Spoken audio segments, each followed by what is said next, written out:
Là, même si on a de l'équipement spécialisé, on reste 5 minutes, pas plus. Il fait chaud, il y a le rythme cardiaque qui s'accélère. Chaque jour, elle veille sur un volcan qui ne dort jamais. Aline dirige l'observatoire du Piton de la Fournaise. Nous l'avons suivi sur l'île de la Réunion durant la dernière éruption au bord du cratère. On compte aujourd'hui 1670 volcans actifs dans le monde.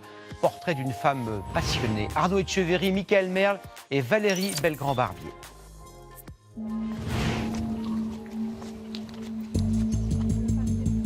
Il a fallu attendre 4 jours avant de pouvoir décoller. Mais ça y est, il y a moins de brouillard, moins de vent. Aline Pelletier et son équipe partent à l'assaut du Piton de la Fournaise.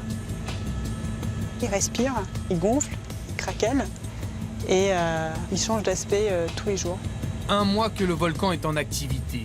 Des coulées de magma sur l'un de ses flancs. Des fumerolles qui jaillissent de son antre.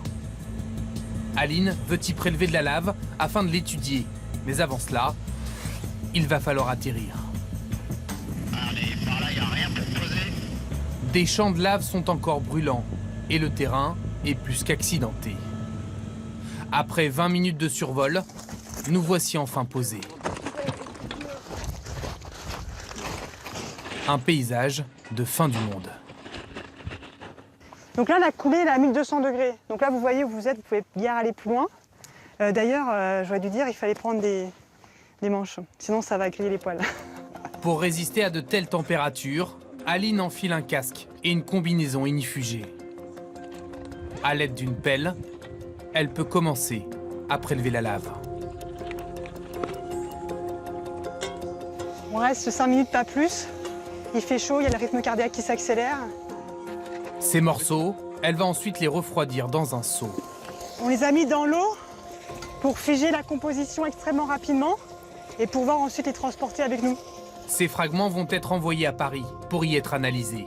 Ils permettront à Aline de mieux comprendre le cheminement du magma jusqu'à la surface.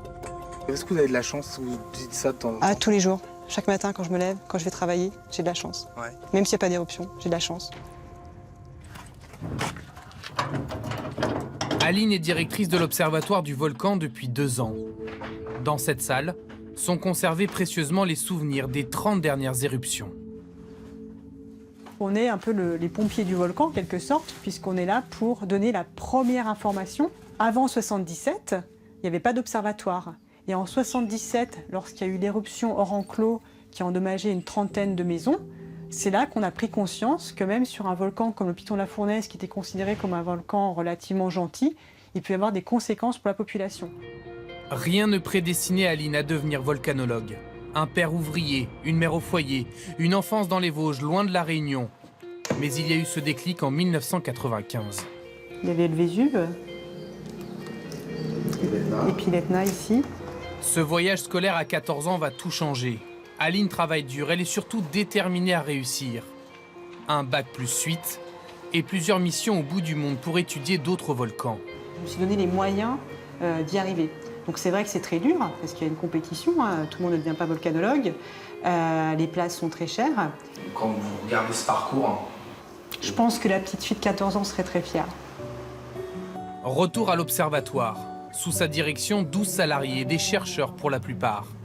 Au menu de la réunion, le point sur l'éruption. Les gaz pistons ont disparu. Il est aussi question de budget. Donc il nous reste 13 000 €, voir si on peut finir l'année en fonctionnement. Ça coûte cher de surveiller un volcan et surtout qu'on n'a pas forcément les budgets qui vont avec. C'est frustrant pour vous? C'est assez frustrant puisque là, une éruption comme ça, d'habitude on se rend sur site pour faire des échantillonnages 2 ou 3 fois par semaine. En sa qualité de directrice, Aline fait aussi de la recherche. Et puis, plusieurs fois par mois, elle transmet sa passion aux plus jeunes. Alors vous pouvez toucher, vous pouvez regarder.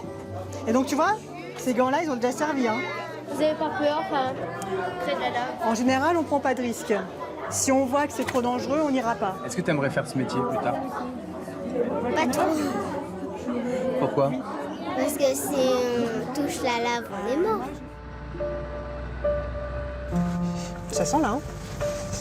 Ça sent quoi là? Le soufre. On est en plein dans le panache.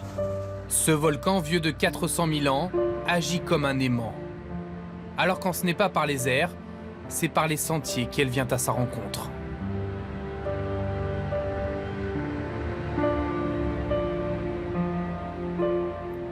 L'éruption est à 2 km à vol d'oiseau. Aline le prend en photo et récupère des données GPS pour surveiller son évolution. C'est toujours aussi impressionnant et surtout l'avantage c'est que ça évolue tous les jours. C'est ça qui fait qu'on n'est jamais blasé du spectacle. D'ailleurs, il fume beaucoup plus qu'hier. Si le volcan il s'arrêtait demain, j'aurais encore pour 40 ans de travail. Je m'inquiète pas. Comment on peut faire un autre métier là, quand on voit ça? Moi, je pourrais pas. Je suis bien là.